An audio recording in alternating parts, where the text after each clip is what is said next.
Bonjour et bienvenue sur Jury Actu, le podcast LexisNexis qui décrypte en quelques minutes un sujet d'actualité juridique.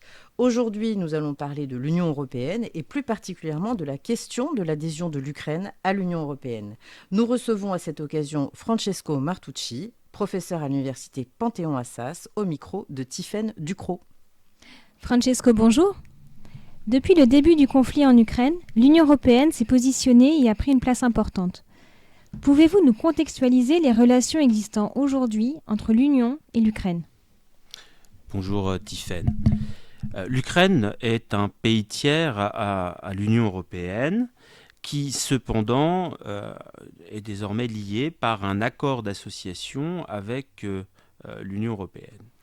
Cet accord d'association a été au cœur des tensions en 2014 qui avait provoqué un changement de régime en Ukraine et qui avait conduit donc ici aux événements de Crimée et du Donbass qu'on connaît désormais comme étant l'un des foyers de la crise actuelle.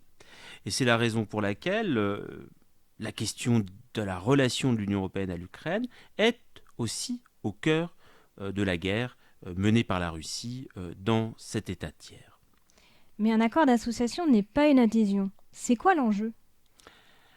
Les Pays-Bas, lorsque s'est agi de ratifier l'accord d'association, qui est un accord mixte, également conclu par les États membres outre l'Union européenne, avaient mis en exergue le fait que l'association ne devait pas signifier une adhésion à l'Union européenne, ce que le Conseil européen, en 2016, avait bien entériné.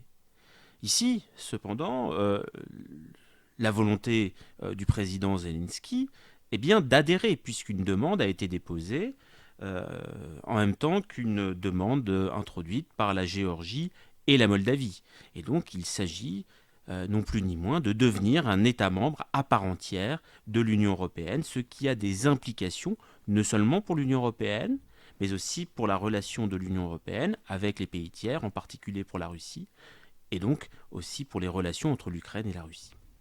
En effet, rapidement, voire même dès le début du conflit, la question d'une adhésion par l'Ukraine et par d'autres pays s'est posée. Mais est-ce qu'une adhésion de l'Ukraine à l'Union est possible aujourd'hui ? Juridiquement, elle est possible. Il suffit à cet égard de suivre la procédure prévue par l'article 49 du traité sur l'Union européenne, qui pose à la fois des conditions de fond à cette adhésion et une procédure à suivre pour permettre cette adhésion. En réalité, l'Ukraine, a priori, remplit la première des conditions, celle d'être un État européen qui remplit les valeurs de l'Union européenne, respecte donc ces valeurs, a priori. Du moins, était-ce l'un des éléments avancés pour défendre justement ici la résistance ukrainienne face à l'invasion russe. Cependant, il y a ensuite des critères à respecter qui sont beaucoup plus, je dirais, complexes à vérifier. Ce sont les fameux critères de Copenhague qui avaient été fixés en 1993 pour l'élargissement aux pays d'Europe centrale et orientale et qui sont au nombre de 3. Les critères économiques, une économie de marché, le critère politique, une démocratie et le critère juridique, un état de droit. Est-ce qu'aujourd'hui, l'Ukraine détruite par la guerre ou partiellement détruite par la guerre remplit ces critères ? C'est une question qu'il convient de se poser.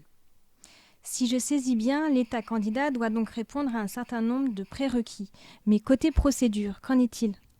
Alors la procédure est celle prévue par l'article 49. Elle prévoit à la fois l'intervention d'institutions de l'Union européenne. Le Conseil demande à la Commission d'envisager d'abord l'examen de la candidature de l'État, ce que le Conseil a d'ores et déjà fait, puisque la Commission s'est engagée dans cet examen. Ensuite, une fois que la Commission a examiné, il conviendra au Conseil de nous statuer à nouveau, étant précisé que le Parlement européen doit donner son approbation au processus.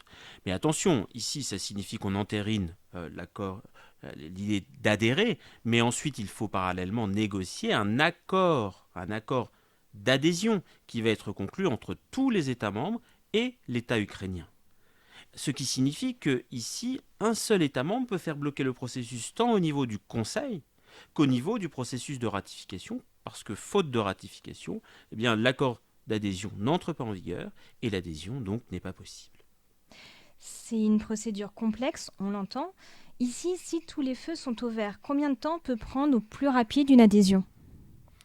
Alors, elle ne peut pas être immédiate, de toute évidence. Il y a un temps de la procédure qui est nécessairement un temps long. Au moins quelques mois, ne serait-ce que pour examiner si l'Ukraine peut être candidate. Et ensuite, soit on repense les critères de Copenhague, parce que l'article 49 du traité sur l'Union européenne permet au Conseil européen peut-être de revenir sur ces critères et donc d'accélérer les temps quant à la vérification des critères. Il demeure qu'il faudrait ici, malgré tout, compter encore quelques mois. Donc c'est un processus, à mon avis, au moins de moyen terme, si ce n'est de long terme. On a vu la faisabilité de ce projet. Peut-être pour conclure, au final, quels sont les intérêts de l'Ukraine, au fond, à adhérer à l'Union européenne ? Bien, les intérêts de l'Ukraine sont clairs, c'est-à-dire qu'ici, il s'agit d'affirmer son identité européenne, de se séparer clairement de la Russie, avec une implication, celle de l'article 42, paragraphe 7 du traité sur l'Union européenne, autrement dit, le fait qu'en cas d'agression armée, les États membres de l'Union européenne se doivent solidarité. Et si l'Ukraine, évidemment, avait été État membre de l'Union européenne, eh bien, le conflit aurait été autre, peut-être n'aurait pas éclaté, parce qu'une solidarité aurait été forcément mise en œuvre, comme celle dont bénéficie, par exemple, la Pologne ou encore la Hongrie, dont on voit qu'elles ne réagissent pas de la même façon à l'actuelle agression armée de l'Ukraine, à l'encontre de l'Ukraine par la Russie. Merci beaucoup Francesco pour toutes ces précisions. Nous vous retrouvons la semaine prochaine pour un nouvel épisode Jury Actu. Nous nous consacrerons à l'assistance militaire que l'Union européenne apporte à l'Ukraine.